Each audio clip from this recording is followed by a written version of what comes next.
Mr. Java Singh, your economics teacher. I am explaining before you chapter 2 people as resource. आज हम लोग इस chapter में इसका अगला topic economic activities by men and women के बारे में पढ़ेंगे। तो economic activities by men and women को पढ़ने के लिए सबसे पहले हम लोग जानेंगे कि एक्टिविटीज कितने प्रकार के होते हैं। इकोनॉमिक एक्टिविटीज का मतलब क्या होता है। इकोनॉमिक एक्टिविटीज मीन्स होता है वैसी एक्टिविटीज जो हम इनकम अर्न करने के लिए, प्रॉफिट को अर्न करने के लिए करते हैं।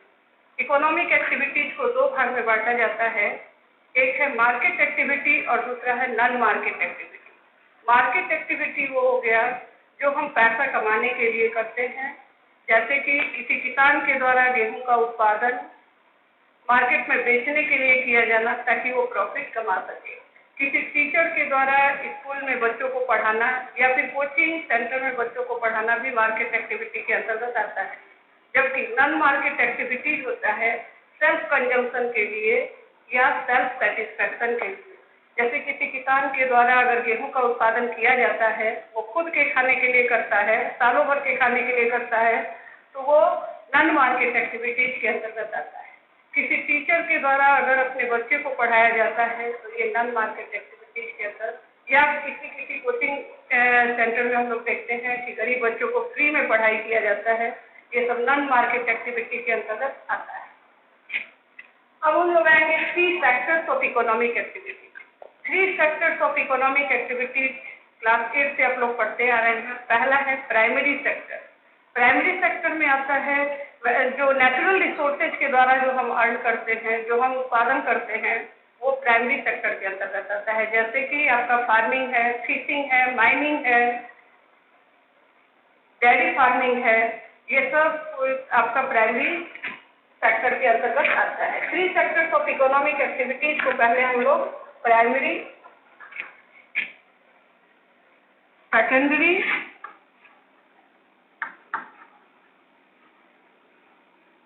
और टर्शियरी एक्टिविटीज के अंतर्गत बांट देते हैं।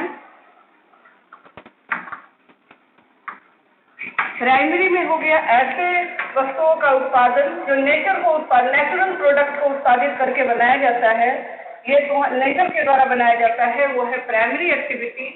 इस नेचुरल प्रोडक्ट को लगाकर इंडस्ट्री में जो हम नया प्रोडक्ट तैयार करते हैं वो सेकेंडरी एक्टिविटी के अंतर्गत आता है। और टर्शियरी एक्टिविटी हो गया, टर्शियरी एक्टिविटी को सर्विस एक्टिविटी भी कहा जाता है, जो प्रोवाइड किया जाता है। जैसे मान लीजिए यहाँ हम गेहूं का उत्पादन करते हैं, गेहूं का उत्पादन हो गया, इस गेहूं को लेकर हम इंडस्ट्री में जाते हैं, यहाँ से हम आटा तैयार करते हैं, यहाँ से बिस्किट तैयार करते हैं, ये हमारा हो गया सेकेंडरी एक्टिविटी। फिर इस बिस्किट को जब हम मार्केट में लाते हैं तो ये हमारा टर्शियरी एक्टिविटी के अंतर्गत आता है, जो कि लोगों को आसानी से उपलब्ध हो सके। Transport, banking, education, hotel, tourism, ये सब आपके टर्शियरी एक्टिविटी के अंतर्गत आता है। अगला हमारा टॉपिक है separate activities for main and women. Separate activities of main and women के अंतर्गत हम लोग देखेंगे कि हमारे भारतीय कल्चर के अनुसार मेन और वुमेन की एक्टिविटीज अलग अलग होती है। मेन का काम होता है बाहर जाना, पैसे कमाने के लिए काम करना, जबकि औरतों का काम प्राचीन काल से रहते आ गया है। औरतें घर का काम करती है, साफ सफाई करना, बच्चों की देखभाल करना, खाना बनाना, बर्तन साफ करना, पानी पिलाना, ये सब औरतों की ड्यूटी में शामिल है। तो लेकिन औरतें अगर घर में काम करती हैं तो इसके बदले में उनको कोई पैसा पेड नहीं किया जाता है। तो औरतों को घर का काम इकोनॉमिक्स में काम के अंतर्गत नहीं होता है। लेकिन वही औरत अगर दूसरे के घर में जाकर काम करती है और जैसे मेड के रूप में काम करती है, वहाँ जाकर बर्तन साफ करती है या खाना बनाती है या झाड़ू पोछा करती है, तो उसके बदले में पैसा पेड किया जाता है, तब वो औरत इकोनॉमिक एक्टिविटी के अंतर्गत काम कर रही होती है। तो इससे हम लोग ये समझते हैं कि औरतें भी अगर बाहर निकल के काम करती है तो उसके बदले में उसको पैसा मिलता है। तो और मेनली, लेकिन यहाँ हम लोग ध्यान देंगे कि हमारे देश में जो औरतें हैं वो कम ट्रेंड है, कम एजुकेटेड है, जिसके चलते हम लोग कई बार देखते हैं कि मेन की तुलना में उनका पेमेंट कम होता है।